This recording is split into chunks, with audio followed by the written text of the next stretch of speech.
Bonjour à tous, bienvenue dans un nouveau tutoriel Finch. Dans la vidéo d'aujourd'hui, on va passer en revue le processus d'importation depuis Archicad vers Finch. On va aborder plusieurs points. Importer le bâtiment lui-même, voir comment importer le contexte, et comment ajouter les lignes de grille. Et enfin, comment importer une ligne d'axe. Il y aura quelques astuces et conseils au passage. Et comme toujours, vous trouverez sous cette vidéo un lien vers un récapitulatif écrit de la session d'aujourd'hui. D'abord, parlons du bâtiment, parce que ce sera bien sûr la partie la plus cruciale de votre workflow. Vous devez utiliser cet outil de morphing ici, sur la gauche. Il vous permet de créer des éléments en forme libre et d'être souple et dynamique avec les bâtiments que vous modélisez. J'ai ici mon bâtiment empilé qui ressemble à un champignon. Je pense mettre des bureaux au rez-de-chaussée et du résidentiel au-dessus. Je les ai modélisés comme deux morphes séparés. Ensuite, il suffisait de les sélectionner, de cliquer ici, puis d'utiliser l'opération booléenne, union, pour les fusionner ensemble. Et c'est vraiment crucial.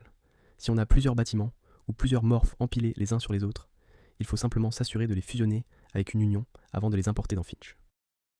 Autour du bâtiment, on voit qu'on a notre contexte, avec ici quelques volumes pour les bâtiments voisins. On a aussi des arbres et des routes. J'ai regroupé ces différents éléments pour faciliter le processus d'importation. Si j'appuie sur CTRL+T pour afficher mes propriétés, ici tout en haut, avec la géométrie et le positionnement, je peux voir le matériau du bâtiment qui est attribué à celui-ci, juste ici.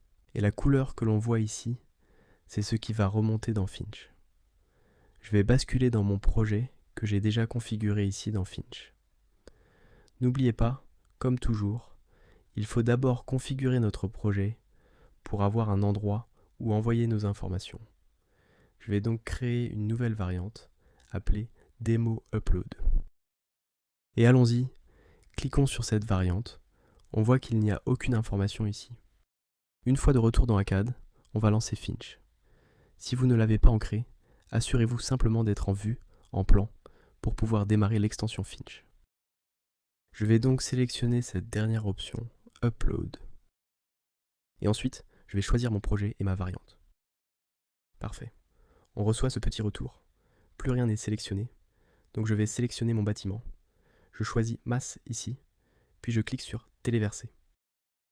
Voilà, on voit. Revenons en arrière et faisons remonter ces autres infos. Donc je vais sélectionner mon contexte ici. Je vais changer mon type ici en géométrie personnalisée. Alors, souvenez-vous, bâtiment, barrage, masse, contexte, géométrie personnalisée. Et cliquez sur importer. Voilà, on l'a. Et maintenant, je veux afficher ma grille structurelle.